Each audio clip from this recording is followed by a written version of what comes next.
الحمدللہ رب العالمین نحمدہ نصلی علی رسولہ الکریم اعوذ باللہ من الشیطان الرجیم بسم اللہ الرحمن الرحیم یا ایھا الناس ضرب مثل فاستمعوا لہ ان الذین تدعون من دون اللہ لن يخلقوا ذبابا ولو اجتمعوا لہ وإن يسلبهم الذباب شيئا لا يستنقذوه منه ضعف الطالب والمطلوب رب اشرح لي صدري ويسر لي امری واحلل عقدۃ من لسانی یفقہوا قولی۔ ناظرین اکرام، السلام علیکم ورحمۃ اللہ وبرکاتہ۔ میرا موضوع خدا کا تصور اسلام اور ہندو مت میں۔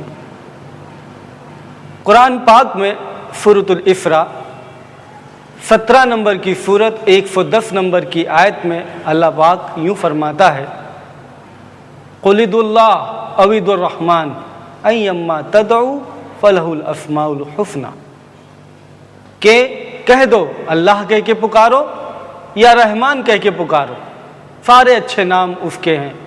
یہاں پر اس آیت میں ہمیں یہ اجازت ہے کہ ہم اپنے رب کا نام، جو بھی اچھے اچھے نام ہیں، ان سب اچھے نام سے ہم پکار سکتے ہیں، چاہے رحمان کر کے پکارو، چاہے اللہ کہہ کے پکارو، چاہے غفار کہہ کے پکارو، سارے اچھے نام اس کے ہیں۔ اسی طریقے سے جس طریقے سے ہم پانی کو الگ الگ نام سے پکارتے ہیں، چاہے پانی بولیں، تنی بولیں، ویلم بولیں، واٹر بولیں، ماں بولیں، پانی بولیں، تو وہ پانی الگ الگ چیز نہ ہو کر پانی ہی رہتا ہے۔ لیکن اگر پانی کو ہم الگ الگ چیزوں کے نام سے پکارنا شروع کریں تو یقیناً یہ برداشت کے لائق نہیں ہوگا۔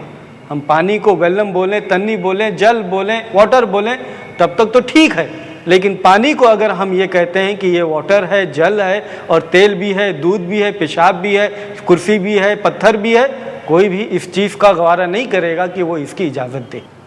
اسی طریقے سے میں کہتا ہوں کہ اللہ کو ہم اس کے الگ الگ نام سے پکار سکتے ہیں، گاڈ بول سکتے ہیں، ایشور بول سکتے ہیں، پرمیشور بول سکتے ہیں، اللہ بول سکتے ہیں، رحمان بول سکتے ہیں، اس کے جو خوبی کے لائق نام ہیں اس ناموں سے ہم پکار سکتے ہیں۔ لیکن اس اللہ کو اللہ کے علاوہ دوسرے چیزوں کے نام سے اگر پکارنا شروع کر دیں گے تو یہ ہرگز قابل قبول نہ ہوگا، کیونکہ جس طریقے سے پانی کو ہم پتھر اور تیل نہیں بول سکتے، اسی طریقے سے ہم اللہ کو انسان اور جانور نہیں بول سکتے۔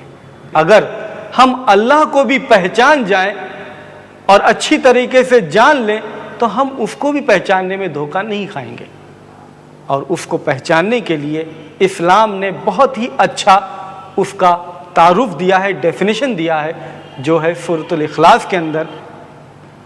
یہ 112 نمبر کی سورت ہے۔ اس میں اللہ پاک یوں فرماتے ہیں، قل هو اللہ احد، کہو کہ وہ اللہ ایک ہے، اللہ الصمد، اللہ بے نیاز ہے، لم یلد ولم یولد، نہ وہ جنتا ہے نہ جنا ہوا ہے، ولم یکن لہ کفوا احد، اور اس کے جیسا کچھ بھی نہیں ہے۔ یہ رہا ڈیفینیشن جس کے ذریعے سے ہم اس رب کو، اس مالک کو پہچان سکتے ہیں، اور اگر ہم اچھی طریقے سے پہچان جائیں تو یقیناً ہم اس میں دھوکہ نہیں کھائیں گے۔ اسلام کے اندر یہ ہرگز نہیں قابل قبول ہے کہ اللہ انسان کی شکل میں آتا ہے، خدا جو ہے انسان کی شکل میں آتا ہے، یہ ہرگز قابل قبول بات نہیں ہے۔ کیونکہ جب ہم خدا کہتے ہیں تو خدا کہنے کے بعد میں ہم ایک حقیقت سے واقف ہوتے ہیں۔ خدا وہ ہے جو ہمیشہ سے ہے، ہمیشہ رہے گا۔ خدا وہ ہے جو سب سے طاقتور ہے۔ خدا وہ ہے جو کبھی مرتا نہیں۔ خدا وہ ہے جس کی کوئی شروعات نہیں۔ یہ ساری خوبی کے ساتھ میں خدا ہوتا ہے، لیکن جب ہم انسان کہتے ہیں، منوش کہتے ہیں، تو منوش جیسے ہی ہم کہتے ہیں تو اس کے ساتھ میں یہ بات لگی ہوئی ہے کہ یہ کبھی نہ کبھی پیدا ہوا ہے، یہ کبھی نہ کبھی مرے گا، یہ ہمیشہ سے نہیں ہے اور نہ ہمیشہ رہے گا۔ کچھ لوگ یہ کہتے ہیں کہ خدا جو ہے مکمل طریقے سے انسان بن گیا، اب اس کے اندر کوئی خدائی صفت نہیں ہے۔ اگر ہم یہ مان لیتے ہیں کہ خدا اپنی خدائی صفت چھوڑ کر کے وہ مکمل طریقے سے انسان ہو جاتا ہے، تو اب کون سی گنجائش بچتی ہے کہ اس کو ہم خدا کے طور پر پوجیں؟ جب وہ مکمل طریقے سے انسان ہے تو ہم اس کو پوجیں کیوں؟ ہم اس کی عبادت کیوں کریں؟ ہم اس بات کو ایک مثال سے سمجھیں کہ اگر ایک میتھمیٹکس کا پروفیسر ہے، وہ خوب اچھی طریقے سے میتھمیٹکس پڑھاتا ہے، اس کے پاس لوگ ٹیوشن لیتے ہیں، اس سے علم حاصل کرتے ہیں، لیکن یہ میتھمیٹکس کا پروفیسر ایک ایکسیڈنٹ سے دوچار ہوتا ہے اور اس کی جو یادداشت ہے وہ پوری کی پوری ختم ہو جاتی ہے۔ اب کوئی بھی شخص اس میتھمیٹکس کے پروفیسر سے میتھمیٹکس سیکھنے نہیں جائے گا۔ کیوں؟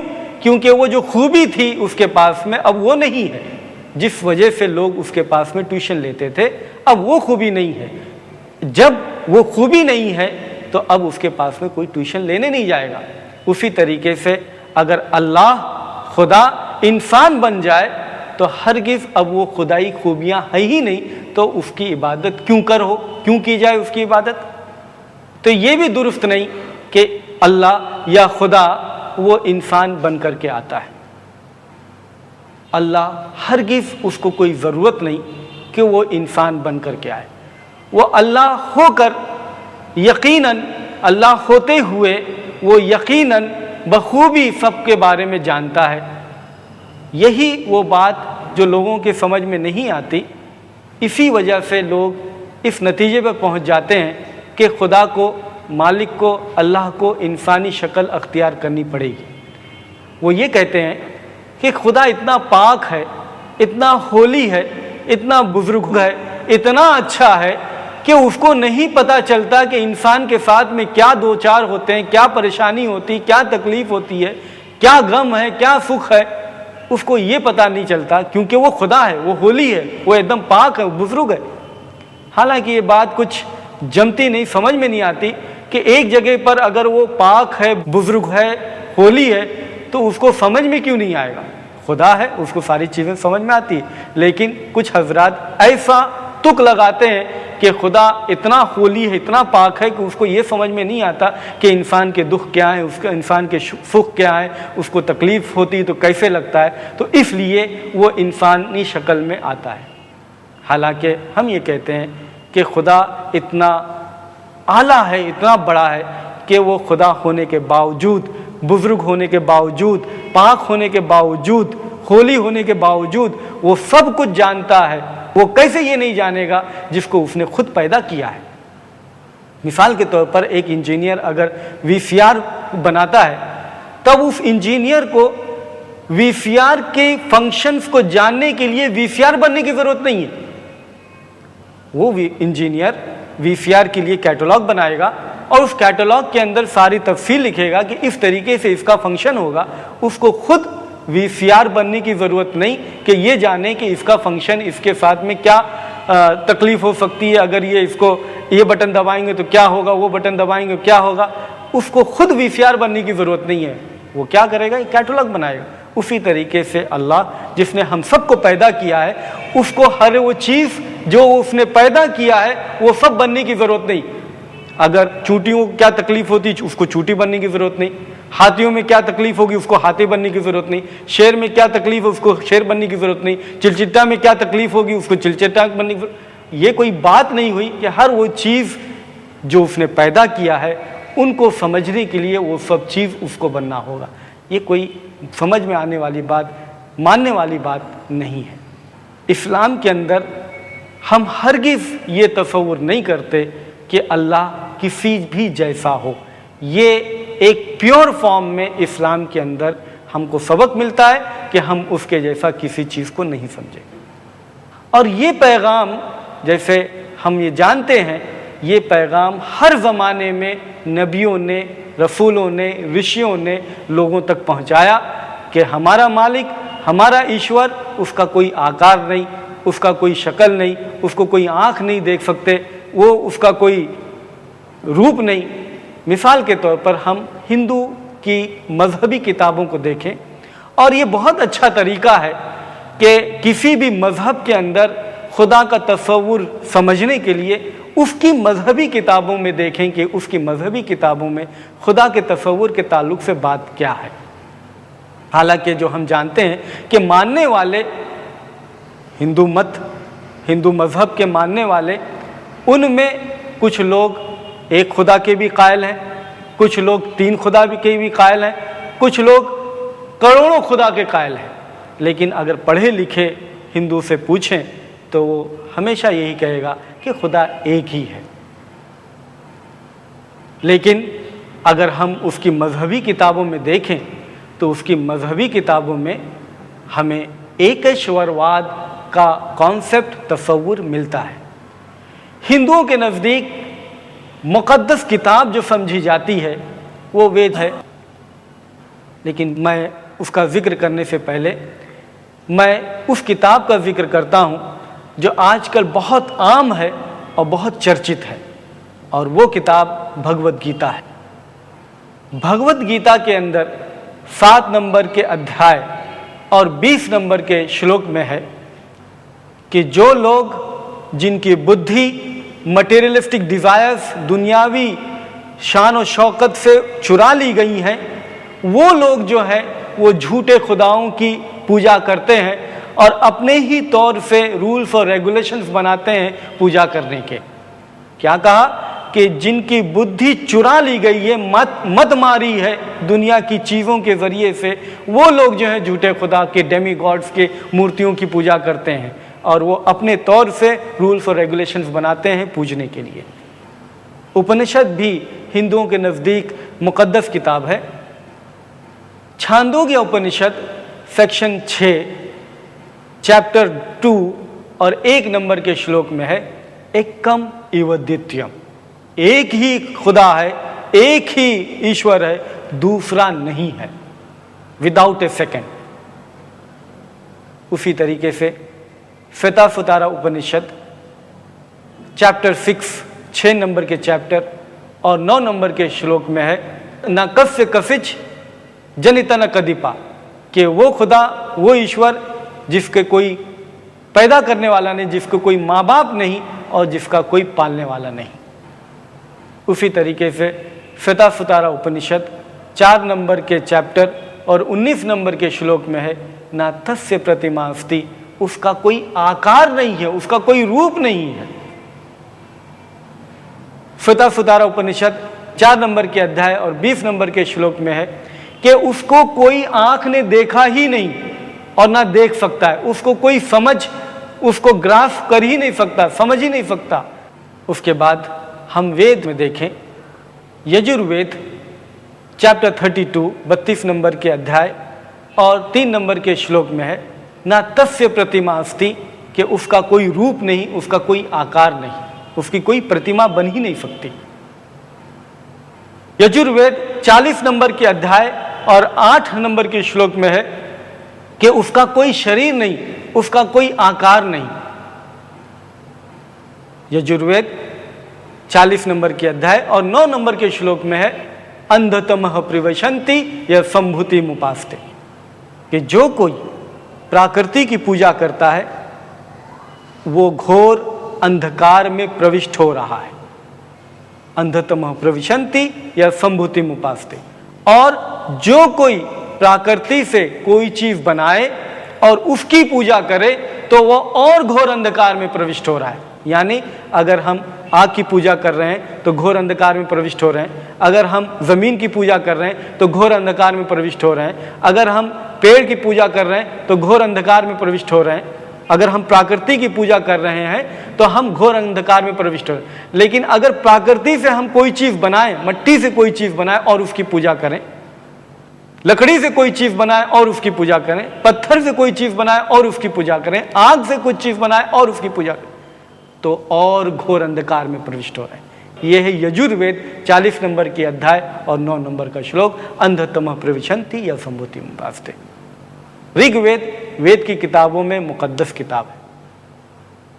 رگ وید کے اندر بھی بک 1 چیپٹر نمبر 164 164 اور 46 نمبر کے شلوک میں ہے کہ اس ایک خدا کو